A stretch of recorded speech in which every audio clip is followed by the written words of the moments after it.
Oke, Bismillahirrahmanirrahim. Assalamualaikum warahmatullahi wabarakatuh.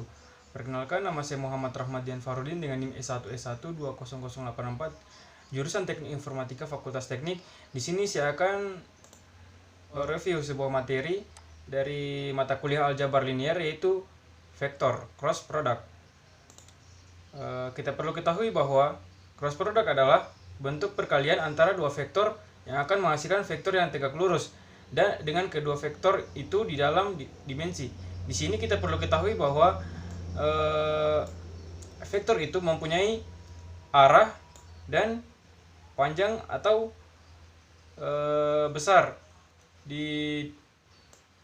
diproyeksikan dalam gambar yang ada pada slide ini. Kemudian di sini dua vektor dapat dikalikan menggunakan perkalian silang.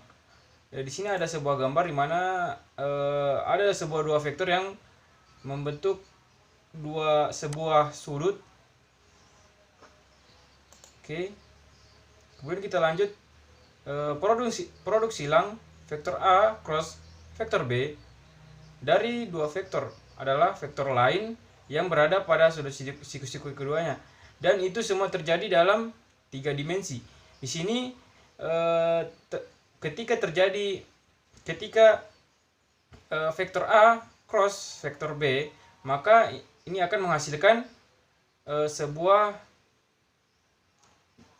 vektor yang mengarah ke atas yang dinamakan vektor A cross vektor B. Kemudian di sini ada sebuah gambar yang mengimplementasikan materi tadi, di mana besar atau panjang produk silang sama dengan luas jajaran genjang dengan vektor A dan vektor B untuk sisinya. Bagaimana jika vektor tersebut berubah-ubah? Maka di sini sebuah teori mengatakan bahwa panjangnya 0 ketika vektor A dan vektor B menuju ke arah yang sama atau berlawanan. Yang kedua, maka mencapai panjang maksimum ketika vektor A dan B berada pada sudut siku-siku. Kemudian vektor ini bisa dirumuskan sebagai berikut. Di sini vektor A cross vektor B sama dengan ini ada sebuah simbol yang kita sudah bahas di video yang lalu, di mana simbol yang A ini adalah besar atau panjang vektor A, dan kemudian simbol yang B yang diapit oleh kedua garis ini adalah besar atau panjang vektor B, dan theta adalah sudut antara A dan B. Oke, di sini rumusnya adalah vektor A cross vektor B sama dengan panjang atau besar vektor A dikali panjang atau besar vektor B, kemudian dikali dengan sin theta dikali n. Di sini ada variabel baru, yaitu n, di mana n adalah vektor satuan pada sudut siku-siku ke A dan B. Jadi panjangnya adalah panjang suatu kali panjang B kali sinus sudut di antara A dan B. Kemudian kita mengalihkan dengan vektor n sehingga mengarahkan ke arah yang benar pada sudut siku-siku ke A dan B. Kita bisa lihat seperti ada pada gambar di slide ini. Seperti ini kiranya pengimplementasiannya. Oke.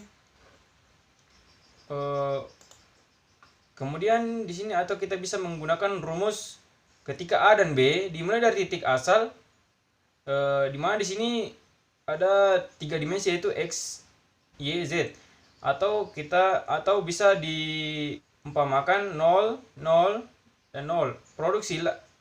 Produk silang akan berakhir pada seperti ini, di mana kita mencari dulu Cx-nya atau dimensi X sama dengan AY dikali BZ dikurang AZ dikali BY. Kemudian untuk mencari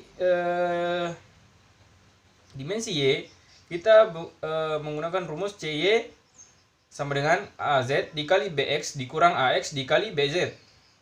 Kemudian untuk mencari dimensi Z sama dengan AX dikali BY dikurang AY dikali BX. Untuk itu kita langsung ke contoh soal, di mana di sini akan kita kita akan mencari hasil perkalian dari A sama dengan 2, 3, 4, dan vektor B itu 5 yang berisi 5, 6, 7. Di sini kita menggunakan yang rumus kedua tadi yang mencari satu persatu dimensinya atau sumbunya. Oke, langsung saja. Dimana kita mencari dahulu sumbu X sama dengan AY dikali BZ dikurang AZ. Kemudian AZ dikurang AZ dikali B sama dengan 3 dikali 7 dikurang 4 dikali 6 sama dengan min 3. Kemudian untuk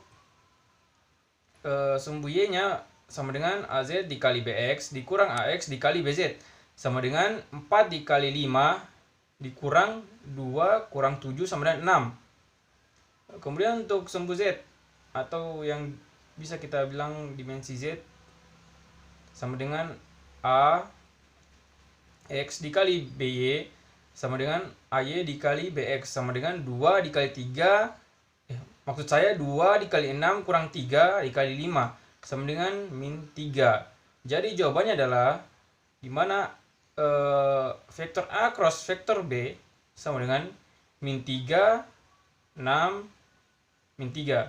Sudah tadi jawabannya. Kemudian untuk menentukan arah sebuah vektor, di sini kita bisa menggunakan aturan tangan kanan dari tangan kita sendiri. Di sini perkalian silang bisa menunjukkan ke arah yang sepenuhnya berlawanan dan masih berada pada sudut siku-siku kedua vektor lainnya.